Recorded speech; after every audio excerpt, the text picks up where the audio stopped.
before the games. He said, actually, practice has been really good. Our results in scrims have been surprisingly good.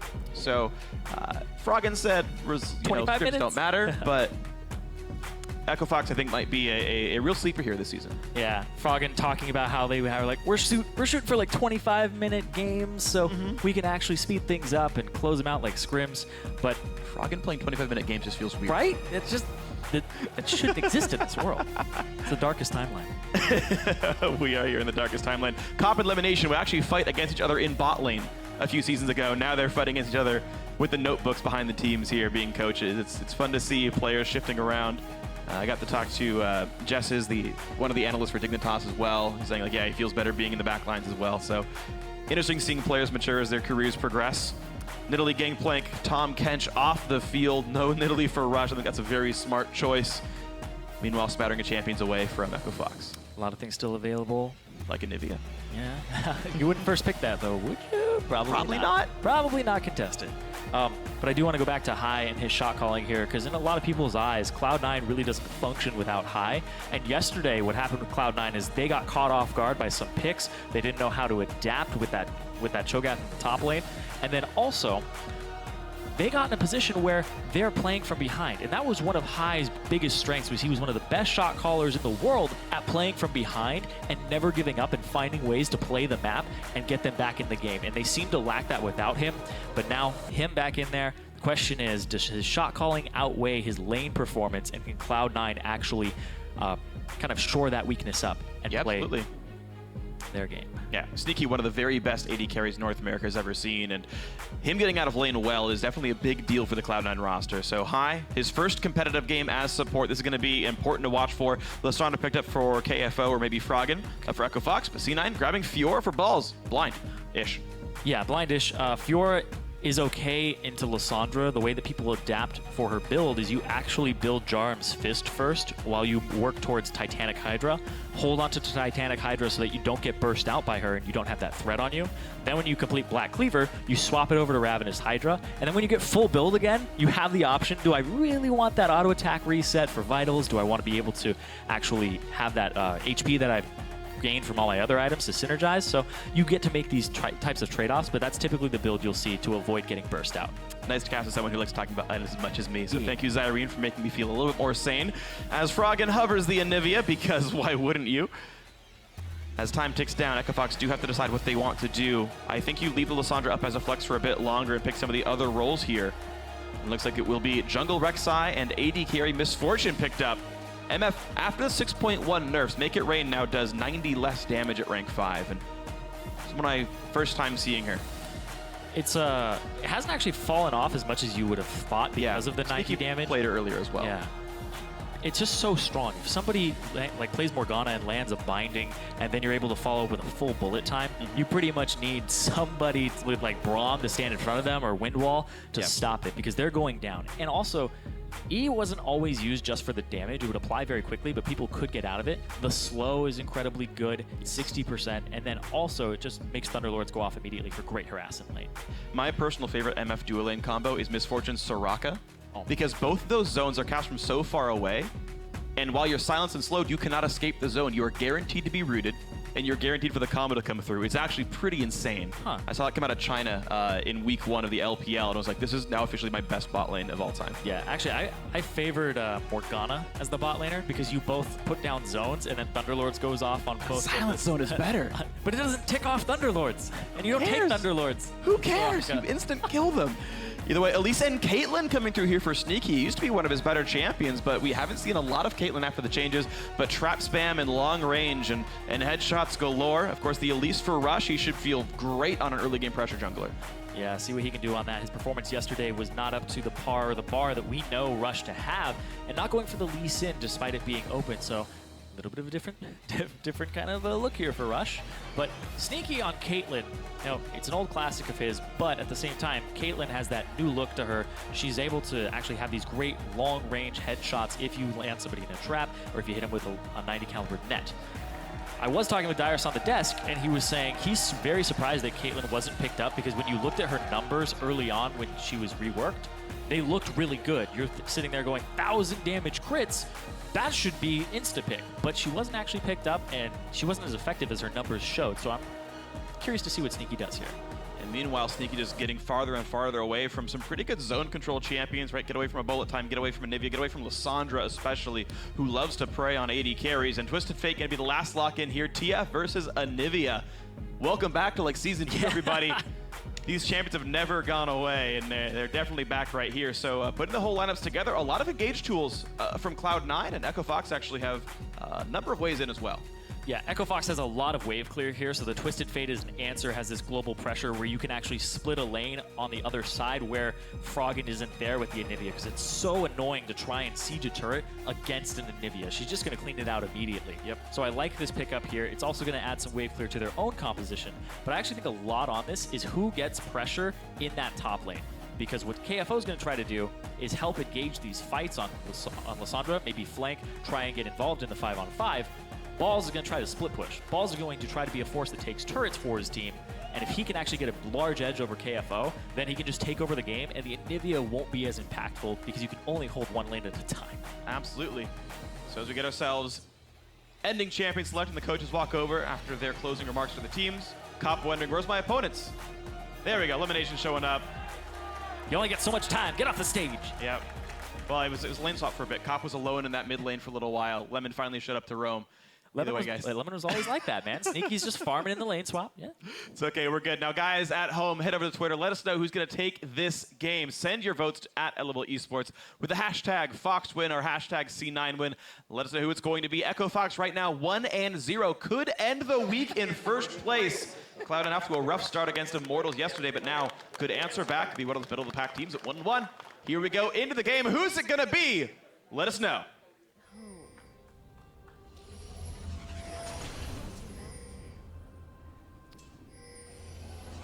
There's a player I want to point out as well in Echo Fox, which is Hard. So we've seen a lot of North American Challenger Series players get promoted this season, picked up on new teams, half the Team Liquid roster, Hard in this case right here on Echo Fox. In the first game, he was successful off just the entire team just dogpiling on Froggen's ult targets. Now he's up against Rush, one of the very best junglers of the 2015 North American LCS. A very big test now in Hard's second professional game here. I'm actually very curious as well because Hard used to be on the C9 Challenger team, now going against them. I don't know how much information they actually have on his style or his tendencies, but Hard also was a guy that never really responded incredibly well to pressure. He's a little bit hot-headed. He's very stubborn. He'll go in and make it... Hard-headed, maybe? Hard-headed, maybe. But maybe he's short up that tendency with giving Froggen and Big stylistic choice over the team of playing a little bit more reserved and them calling the shots. So I want to see what he does on this Rek'Sai, but also... he's against Rush, right? Rush, yep. High-pressure jungler, and Hard was somebody who fell to shrimp a couple times because of the pressure that he was exerting on the map. And we'll see how well they can do. As minions have spawned, the jungle monsters coming in as well. Hard and KFO will be starting on the top side of the map. Hard will end his route down towards the bottom. We will have mirrored lanes for ourselves, although balls will show up very late to this lane. Both teams expecting a bit of a lane swap, and then they realize, no, we need to go get ourselves some gold. Ball spotted running past the red buff with the early trinket ward placed down, and the one-on-one will begin. Meanwhile, the 2-on-2 Sneaky and High versus Keith and Big. Wow, Balls actually missed 0 CS there. He missed the numbers, but he actually got the experience. Okay. So he turned the corner right as they were coming down, and that was really nice. So he's not going to be able to get pushed out of this lane at the level 2 that you would expect to have a large advantage for it when you get to the lane that early over your opponent. Fortunate timing then for Balls to at least get the experience. And again, it's melee versus range. You're going to miss a lot of CS anyway just via the matchup. So failing those 3 CS actually is less impactful than you might think, and you might not have got them regardless. High walking pretty far forward, trying to zone out some CS. The team will be level 2 first. Echo Fox knew this, had to play far enough back, but High not learning the headbutt, doesn't want to instill fear, is going to keep Sneaky's health up. Yeah, and they did see the E, so that means that Fox is going to sit there and say, basically, he doesn't have his combo, right? He has Flash Pulverize, but the follow-up is pretty much non-existent. He'll make a play if he's going to at level 3. Yeah. And touching on something that Froggen talked about in that sound clip that we heard earlier, High on an engaged champion. He's got the go button for his team, so High is the shot caller with that in his hands. That's really what you want to see here from somebody who's stepping into this role for the first time. Give them the power to actually make it happen. Now we got to see if he can do just that. One of the very few tanks on the team. He was playing mostly tank junglers. Well, a decent number of tank junglers, I should say, when he was jungling for Cloud9 last year. So fits a lot of the team fight roles pretty well. Froggen getting really pushed around by Jensen right now. Exact equals CS, but Froggen really getting chunked out quite a bit. Jensen has not used any potions. Froggen will only be at half health after this one. Yeah, I'm quite interested. Rush actually put down this ward here off on the left. Went and cleared Scuttle, so he has a retreat path if he gets caught here. But his smite's not up yet, and neither is Hard's. Oh, careful. Just barely goes over to Rush. Might right down on Keith, of course, highest. Be careful without having an ultimate. Can only survive so much damage, but Trey's going pretty close to equal. Right now, they're an 8 CS lead for Sneaky in his bottom lane. So far, the C9 duo with new support high is winning. You don't get too much pressure from a Trundle early on. He can run up, but against somebody like an Alistar, you can actually mess yourself up with some pillars if he headbutts you and pulverizes you to the other side. So if he stays pretty relatively close to his AD carry, there's always that risk, right? So when you separate them, they can still collapse just on your AD carry. Rush, though, looking for a top lane gank here. He's going to try to tilt this matchup so Balls can get pressure later. This could be bad for KF. The Flood lands during the right amount of time. He has no chance to teleport away. Perfectly executed gank here by C9. Oh, speaking of gank. Flash. And good flash there. KFO not able to use his during that gank. Eats the cocoon because he had so much trust that he was going to get that E off. Just barely. Honestly, a small miss by the KFO as well. Of course, you could have popped the second half of E early to just get away from the cocoon. Not go full distance, but at least dodge it. Yeah. You could do it either way. You could actually just flash and then take the rest of the E. Sure. Or you could take the E early and then flash. But hard, though? Oh, yep. He knows the flash is down, and camping for Froggen, camp for your star member. Froggen has no mana. He can't stun. There's no follow-up there for the Anivia, but Sneaky on the wrong side of a pillar. You can see this combo. Lots of circles, and it does plenty of damage. High going after Big there. Strange, but this could pop the egg. Ooh. Thunderlords, I think, was down after trading earlier. Yeah. Flash, pulverize. Here comes Rush for kill number 2. Keith, not a good spot. A good pillar buys some time. Summoner heal. They want him. They're going to get him. Sneaky, second kill of the game. And High with the go button there. That's exactly what you want to see for Cloud9 if you're one of their fans. High with the calls, and Balls with the pressure. Yeah, he got a gank. He got a gank from Rush. He got first blood gold as well. He's got a Tiamat. He's got to feel good. Yeah, you really have to respect a lot of the playmaking potential in that bot lane, but you also have to respect the fact that now Balls has that kill. He has the Tiamat early, and he's going to be able to actually take on KFO, who has no damaging stats at the moment, aside from the Doran's Ring. So when you go for the Rod of Ages, the build-up to it is pretty much just sustained stuff. How long does it take? Ages. That's why they call it that. Well, yeah, it's not even that funny of a joke. It was already built into the item name. Because it takes ages to stack up, but now it takes ages to build, and you're weaker during. I mean, it was always that way. It was always Catalyst plus a Blasting Wand. I think literally always. So it's just how it is, man. Catalyst used to be way more overpowered, though. It was worth so many stats before. But that was years ago. Catalyst now. Talk about items. Hey, man. Down the rabbit hole. This is very deadly for us, yeah. But Bunny Poop's not in this game. All right, so 1,200 gold lead for Cloud9. Rush has managed to give the kills over to the correct people as well. He is ganked, but only got an assist, so Balls is ahead, Sneaky's ahead, and that is a good thing for Cloud9 fans here. I wouldn't be surprised to see Rush or Jensen move their pressure back down to this bottom lane where High is, because when the shot caller is in a lane, you usually actually gravitate towards them, and with the summoner spells of Fox down in the bottom lane, with Keith and Big vulnerable, if they press anywhere past that middle line of the lane, yeah, exactly.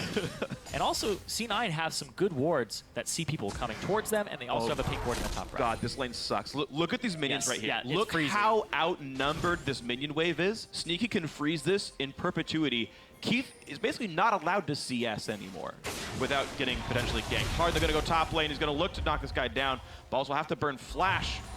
Not wanting to risk trying to repost a knockup. Look at that. You saw Jensen actually on the minimap go off to the right side, and then the bottom lane of Fox just says, okay, we'll take Krugs. Krug time. Krug life. It's worth half a wave-ish. Balls, though, with the pressure. He actually got to see Hard back, so they have full information on where the jungler is at the moment, but not anymore. Now they know he's somewhere in his own jungle. That's where all the Rek'Sai tunnels were, so guess where one of the buffs might be and move on from there. Jensen got the blue buff donated, which means EchoFox can infer Rush's location.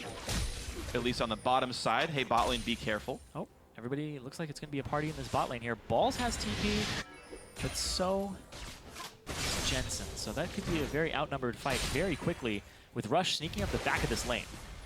Balls has got a much better teleport. Here comes Jensen. Okay, here comes the dive. TP being burned. Here comes everybody at all. Keith locked up under his turret. There's the damage. Jensen staying alive because the turret is still on high. He was taking it, walks away just in time, drops the aggro. Perfectly executed dive by Cloud9. 2 for 0, no casualties. 5-man in the bot lane. C9 can pick up this turret as well with the pressure that they have. And oh, our screens are gray. Yeah. See, this is now the first-person view of the EchoFox bottom lane. The screens are gray until you can respawn and act again. It's funny, shush. I love how you're the one who's like, it's funny to me. No, I respect the players. They're very good. I'm just making jokes about how C9 is crushing this game right now. But the big part of why that was able to happen is KFO doesn't have TP. They were well aware of it because when the gank happened top to get balls that first kill, KFO TP'd back so he wouldn't have a large level disadvantage, which against Fiora, if she hits 6 first, can actually 1v1 you rather easily. And so he had his summoners down, and thankfully he got a gank in return. But the fact that his summoner is down and Balls has his and was just hanging on to it made the whole difference there. Yeah. But Froggen backed. Jensen, no tabs on him. Able to come down bottom as well. So very intelligent stuff right there. So Cloud9 making very intelligent plays, communicating summoner cooldowns, communicating the lane situation as well. And that's what's so scary, right? When you're a summonerless bottom lane. And by the way, real quick to see what this pause is about, Big is reporting some keyboard trouble. So we pause this game. We're going to figure out what's going on with him. But hopefully this will be back underway soon. But yeah, so bot lane was in the worst possible situation. They burned summoners and still died into a gank. So now for 5 minutes, they are summonerless and escapeless and are still potential prey. If the lane pushes towards the enemy turret, they can get dived by TF. Yep. If lane pushes towards their own turret, high is level 6 and Alistar dives it, ignores the turret, you still die. There is really no play EchoFox could have made for that bottom lane to stay reasonably afloat. And the thing as well here is that this bottom lane, without the summoners that you're talking about, you're pretty much going to expect this. I said even before it happened, High's in the bottom lane. You're going to expect a lot of people to come down to whatever lane has the shot caller.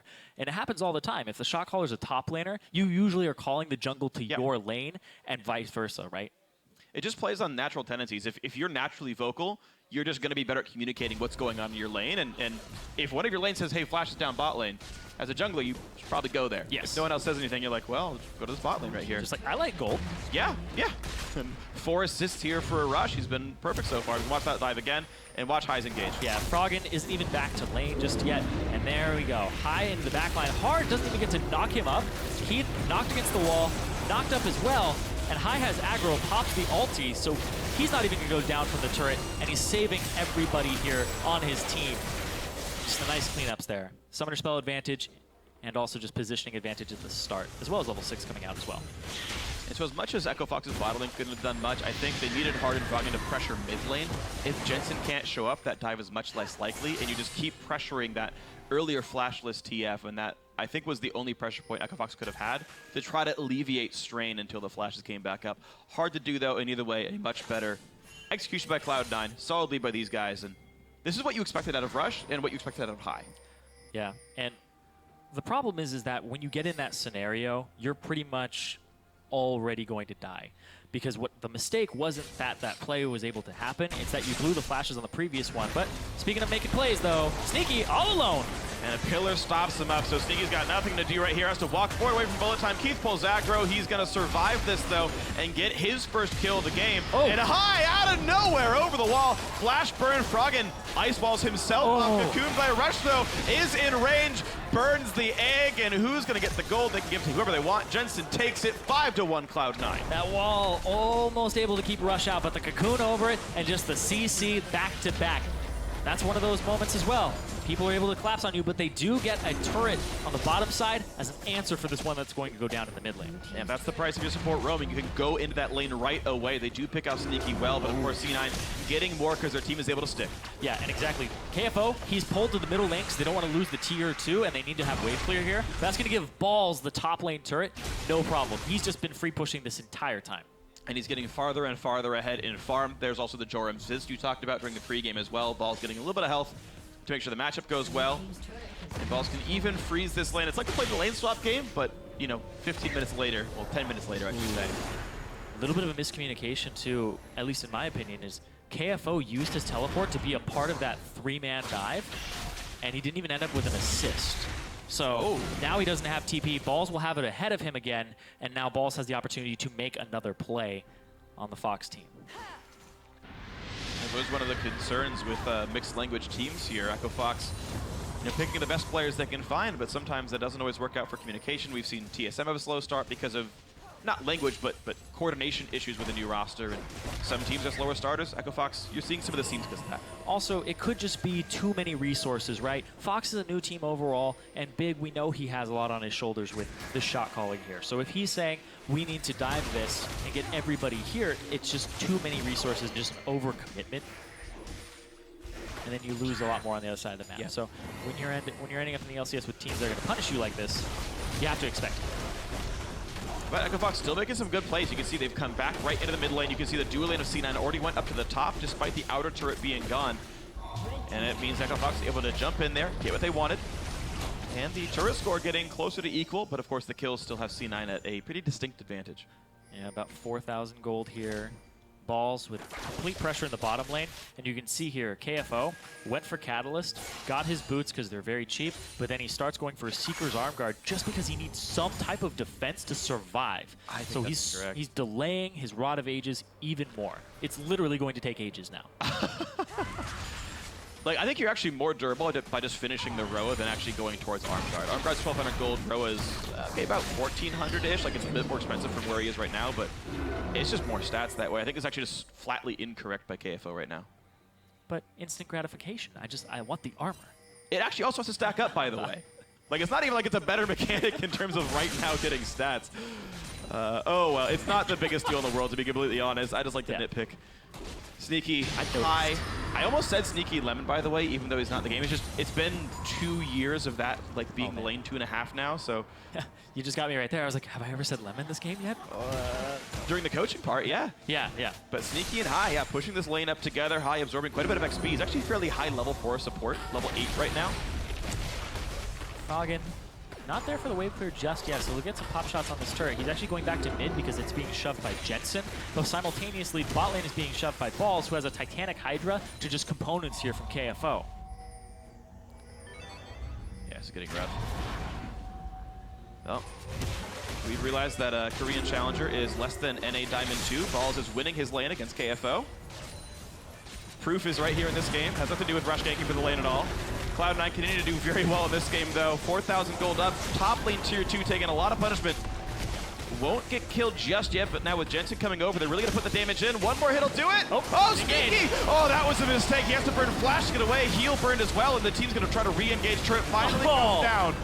But that was not the right play. Rush will get dropped down. 1 kill in for Keith, and now High, the next casualty of war. That's what Cow even stands for. Double kill now for Keith. That's going to be good for Fox. And if we've learned anything about Keith from his time that he's been subbing in the LCS previously, it's that you don't want to feed him because he is such a good team fight placement AD carry that he can run away with a gold lead. So Keith, with that misfortune, good ultimate across the team, but he's going to keep doing that over and over again in C9. This game is very punishable if you actually push up that far. And think about the Echo Fox lineup. Every single one of these champions has some decent way to set up for bullet time. The Trundle pillar, the Anivia as well. Watch this one. That canceled auto from Sneaky. Sneaky gets over the wall, and then High pops his ulti saying, I need to kill this turret. Walks up for it, but everybody else tries to follow him forward because they think that after they get the turret, they have the opportunity to continue dealing damage because they don't have that structure attacking them anymore. Yeah, Yeah, but a very disruptive bullet time. Honestly, Oh, yeah. chunked the tanks to half. And it made Sneaky flash away. Yeah, he burned both summoners to be at 3/4 health and out of range of the fight. Yeah. Flash away, he's on the other side of the Anivia wall now, and then he has to walk all the way around to start getting more damage. And Rush, just very aggressive as well, simultaneously, a little too far forward. Okay, so Echo Fox is linking in as best they can, but that deficit is still pretty large because +2 kills or not, a tier 2 turret is worth almost that much gold as well. Dragon #1 on the field now for Cloud9, so even more stats for them, and they keep the lead. And you notice almost immediately that the rotational game from Cloud9 is instantly up from where it was yesterday. Yeah. Like, we were looking at Fox, and Fox was actually having great roams where Big was able to get out of lane and make plays in Froggen's lane and get him ahead. That hasn't happened at all. He has to babysit Keith because High's pressure on this Alistar, he's just going to destroy Misfortune if she's anywhere close to him. He has flash available, and all of these things just culminate to where Big doesn't get to roam. Big doesn't get to make plays, and C9 now, they've opened up the map for themselves to get to make even more. Let's see what's next for them. Jensen's got to feel pretty good about this one. Plenty of cooldown reduction in his build. The Lich Bane is going to be next up there. I'm sure he can get his next few items in, but 20 CDR in his build already. He's going to be able to get plenty of ults out. And you can see C9 not trying to push that hard. You saw how slowly Sneaky was killing minions. They want these lanes to be away from the Echo Fox turrets to find those picks. Yeah, and TP available for KFO. KFO now not even completing the Seeker's Arm Guard, going towards his Rod of Ages, but he has the opportunity to make a play on a squishy member. Sneaky has no flash when he flashed the Anivia wall, so they're well aware of this might be a window that they're able to exploit a tiny bit on Echo Fox's side. I feel bad for KFO. He's had so little gold, he's just forced to buy components. You can see he, I feel like he recalled with like 750 gold, couldn't get a blasting wand, so he bought like a cloth armor and an amplifying tome, and then said, okay, well now I can start putting together Rod of Ages, and just like has had crappy recalls. And it's unfortunate, like that happens to you sometimes. Unlucky. Yeah. Literally unlucky. Literally unlucky in you know, in almost exact terms here. So still, C9 trying to play these extended lanes. Top lane tier 2 is dead, so there's actually a lot of room to jump into KFO as well up there alongside Balls. And C9 are going to go for 1-3-1s almost always now because High has the engage potential to dive in if there's a numbers disadvantage for Fox, so he's able to dive turrets rather easily. Jensen and Balls both have ways to get there, and Froggen doesn't really have a way to answer. He'd have to rotate early, but then there's more threat with this Lich Bane on Jensen to actually take a turret if Froggen leaves it unattended. No, Frog's got to be careful. He does walk down to the bottom tier 2 for a second and then realize, wait, mid got pushed in, I got to go back, but High goes for the engage. Bit of damage in the heart. He's still pretty durable. And look at that bullet time. Dropping 2 of the tanks down to about half HP. High's got to take some time regenerating that health. You can just see how everybody on the minimap is positioning. Jensen gets out of vision of Froggen and goes around the side where Raptors are. He just waits. Is this the opportunity for me to go without getting stunned by Anivia? And Froggen's now coming down as Jensen is pushing this wave. They're just playing this game back and forth. And High, he's a very micromanaging shot caller. He will say, go forward, go back. He likes to play chess with all the members of his team. Yeah, but this created the situation though. Jensen with a Lich Bane getting some very significant damage in this tier 2 turret. He knows Balls right up to the side. Block on the red card, throw some more attacks down. Be a little bit careful, but you can see he's able to keep the right range. And with Froggen forced to defend that bot lane 3-man push, some pressure goes into the mid. About 1 more hit left on that turret, but we saw what happened last time there was 1 hit on a turret. Yeah, 2 kills for a turret. You just gotta get it. At one point that'll happen. Who's gonna get the kill? On the turret? Yeah. Who's gonna be the guy that goes for it? I don't know. I'll give you 2 people. Okay. Jensen Sneaky. Yeah, okay. Yeah! 2-range champion! Alright, well, Balls and Rush taking the easy duo on to the Rift Herald. Rush gets the kill, Balls gets the relic. Then he'll probably walk to bot lane would be my blind guess here.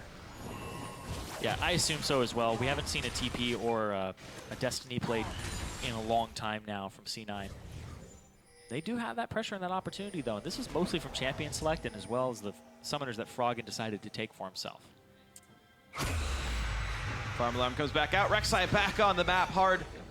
Buying up components of a Dead Man's Plate to go alongside his Swiftest Boots. So a very swiftly running Rek'Sai looking for potential engages. An AoE teamfight team to be sure here. Okay, Echo Fox do have ways of starting the fights, but it's basically start it, put on bullet time, hope it's enough. We'll see how well they can do. Blue F easily going over to Froggen. He's going to keep having the wave clear here. Balls has shoved in the bot lane pretty successfully. Looks like it's going to be another 1-3-1. Handing over the red to Sneaky, though, and then they're going to probably meet in the middle, actually, as a 4-man unit. Yep. Baron alive right now, Dragon in 110. There's not a lot of wards bot side. It's actually difficult for Balls to split push safely because he can easily be caught out here. Keith takes some poke. He'll have to regen that back before too long. He also hasn't fought in a while. 1,100 gold in Keith's inventory right now. And when you're already down a bunch of gold, your AD carry missing 25 AD, kind of a big deal. Fox really trying to make a play here. Of course, Sneaky's being seen in the top lane, just shoving a wave in. But again, with the gold deficit, Echo Fox can't make a 4v3 do anything. Jensen's able to wave clear safely enough, and all is well. Cut off Balls. They're going to go towards bottom. They're going to try to flank him with 5 people, but at the same time, Balls can possibly just stall them, and then they make a Baron call from C9. You're seeing that. They're going back and forth. They're saying, well, that's the risk. You saw the pings on Baron. Yep. So Balls only has, looks like just hard coming after him. We're going back and forth. You never quite know what's going to end up happening here. Of course, Fiora is such a dynamic champion. She can riposte the Lissandra ultimate, and then you just kind of laugh as nothing happened. He going for the fight right now. Doesn't block a ton, does not land a stun with the riposte, so he didn't block any major CCs here. High on the wrong side of a pillar, but there's just not much damage to do to him here. No chance to really commit. Rush now in the backs, and look at that. That wall. Making High burn the ulti. That is a very big deal. Oh, Big thing is no longer tanking now. Jensen has to flash away as well. Some great pillars by Big and great walls by Froggen have burned 2 very important cooldowns from Cloud9. There's a lot of ways to cut off terrain and escapes from this Fox team that if you're left in some type of choke point, Keith is just going to annihilate your squad. And Cloud9 is now on the wrong side of the lane. They are all on the left side jungle. Echo Fox is here. They are ready to posture up. Now, TP. How much can they block off? Here's the TF ulti. Here's the teleport in from KFO as well. Balls on the side, getting cut off, and Cloud9 castrated. The top laner is gone from this one. Sneaky now in the back lines, running away from KFO, and the shutdown comes through, though. Keith is dead, and Sneaky is up. Now KFO on the wrong side of this one. Down he goes. A flash knockup, but Hard doesn't have the damage, and Jensen gets the killing spree, knocking down Big. Hard gonna be double killed as Sneaky gets farther and farther ahead. A 4-for-0 in favor of Cloud9. And that was Cloud9 with the shot calling. Once again, the dividing. TP here, we're coming to back you up. And they also blew Jensen's ultimate to see everyone, to find the positions, and also to relocate. Really well played there. And there's the Baron falling into their hands. Froggen too far away to have anything to do with it. Solid smite by Rex just to make sure. Big lead for Cloud9. Good TP, good ultimate. Jensen also blocks off the bottom part. Now they're flanked from 3 angles, and they've committed to the right side. Rush then comes in to finish off Keith, and that's that big bullet time threat down. Now, they get the stun on KFO, 2 damage dealers down, and Froggen pretty much has to run for his life at this point. Walls himself off with everybody else dead. And that's so unfortunate for Echo Fox. Keith actually had all his summoners and his ulti available in that fight. The fact that he got soloed out, didn't heal or flash in time, never got to do what he needed to do, huge, because that could have been a much better fight for them. And that was the positioning of Balls coming from the right, High from the left, and then Jensen from the bottom. At that point, if you call Keith as the primary target, you're at least going to get a headbutt pulverize on him, or a gold card, or you're just going to have Fiora damage all over him. But now Fiora damage. All over Hard right now, trying to get as many of the vitals as possible, and Hard will be killed. A giant heal, and Balls will survive through the bullet time. Keith knocked into the team. Beautiful play by High. Rush now on the chase as well. High gets aggro. That's pretty crucial for C9 right here. Rush just doesn't take enough damage even through the Lissandra ulti. And Cloud9 staying alive. The wave clear back and forth doesn't mean too much. C9 very far ahead. High is never going to get to retire.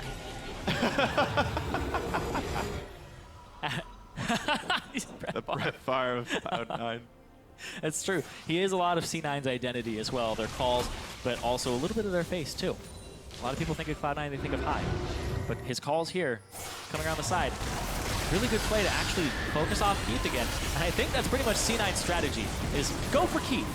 He walks all the way around, he's just globetrotting. Walk through the turret. He knows they have to dive. I think that giving High Alistar from now on is probably a mistake, because he's a honey badger when it comes to turrets. Does not care at all about any of this. Forcing the flash away from KFO. And that's actually, to kind of get into your point, I actually really agree. Part of the reason that High moved to support was that he wasn't going to be able to dedicate as much time playing solo queue because of his wrist injuries and wrist issues. And so the sort of less mechanically complex champions, like Alistar, who's been around since 2009, High's played Alistar before. He's done some headbutt pulverizes in his day. All right, let's rework Alistar and make him have 50 things on his kit. Well, Shen rework's coming eventually. One more tank High can't play, unless he learns it. Thresh, less likely for him, you know? High's had to be very adaptive throughout his career. Oh, red buff! Oh, the minion! Self-ult to heal. Oh. That's so hard to time, though. You're just pretty much taking a guess there. Once again, Honey Badger. Balls in the front row. Posts a lot of the damage, actually. Blocks a Frost Flash, and wow, in they go. Big already gone. Calling small now without that. The team's forced to run away. Regrouping towards the inhibitor. Mid lane inhib will be going down without much contest now. As a 1-for-0 puts Cloud9 up 12-3. 7 turrets to 2, 2 dragons to nothing. Now bot lane and him gonna be next. And there's this gigantic wave top as well. They could take that very quickly if they're able to rotate towards it, or if they want to. But at this point, you have all these damage dealers up from Fox. It's better to back away and let it go to KFO. C9 though, bouncing back from the Immortals game yesterday. Rush looks better. Rush looks more directed now as well. Yeah. He's making actual, like I'm watching him on the minimap, and he's making actually very strategic plays. Rush was always the instinct jungler to me, where he's like, I can make this play, and he would go for it. Now he's actually doing 1-3-1s. He's actually ganking the lane and being called down to where the flashes are down already, instead of blowing them in a crazy play. Absolutely, and also, I mean, to me, I have to think about it a little bit in terms of like, when you're a jungler, you have to gank for lanes that can kill your opposing lanes, and like, balls up against KFO is very different from balls up against Toonie. Right? And jungling against Hard is different from jungling against Reyna over here. I think it's still many tests to be had for Cloud9, but it's good to see that they can beat I think we're going to assume sort of middle of the pack team. Froggen said so, they're a mid-tier team. Cloud9 looking very strong against a middle of the pack team then. And, you know, having to sort of rebuild the roster once again, High on a new role. This is maybe what you can expect from C9. You know, start in the middle, work up from there. Yeah. High coming back in though, it's kind of strange expectations because you expect the shot calling to be there, but then you always have to question, well, how is his laning, right? Is he going to be able to actually hold up with support mains that will provide pressure? Yeah. Instead, he's calling people to the lane to give him pressure. He's basically making all of these feints. He's actually playing a very good vision game, too, from what I've been seeing. The ward down bottom that's in that bush in his lane. He was always the best warding mid laner. Exactly. He's the highest warding mid laner, and that was carrying over. It's funny because High has all these skills that have carried over to his other roles. It's very true. Because remember when he played middle? He played a bunch of champions that ended up being able to be played in the jungle. He's like, Italy, let's play Gragas. Gragas is better now too. And here we go, a bullet time hits basically nothing but the golden statue of Jensen. Hard force a flash away, and in comes balls yet again. Froggen about to be knocked out here. Plenty of damage coming through, now turned into an egg, and into the back line they go. Multiple kills now picked up for C9. A whitewash here, a 4-for-1, and now KFO left on his lonesome. Hits the Zhonya, still gonna die. Nice time by Sneaky, lands the Piltover Peacemaker over the respawn on that one. 17-4, this should be the game under 30 minutes. Froggen got his wish. Shorter games, but unfortunately not a win for them. Cloud9 gonna end the first week 1-1. And every split for the last few splits, we're just like, Cloud9's back. Well, they're looking in a new type of form here with Rush in the jungle and High now on support. The shot calling seems to be there. The rotational game was better than yesterday by far. Yes. There was only one hiccup here, and that was the turret dive, where it had 1 HP left. Yeah, and honestly, Cloud9 are a good team. These are very good League of Legends players. Their shot calling is solid. Their synergy seems on point. But the North American LCS is so much harder now. When they first came in, summer 2013, they dominated, they crushed. They had one of the best records ever seen in the LCS until, you know, Fnatic did what they did last summer. And then it's gotten harder and harder and harder. And Cloud9 has had to slowly change and reinvent. There was a time where, I guess they still hold the record of the longest uninterrupted roster in LCS. And they finally made some changes because they needed stronger players. They needed some different synergies to stay relevant. And they are. They are very relevant. This is still a top flight team as far as North American League of Legends is concerned. And they just have to keep building up.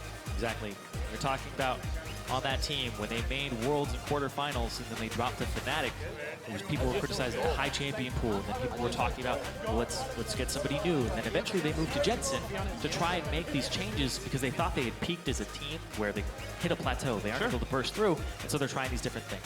This one seemed to work out for this game, but Echo Fox, on the other hand, this team has a lot to do.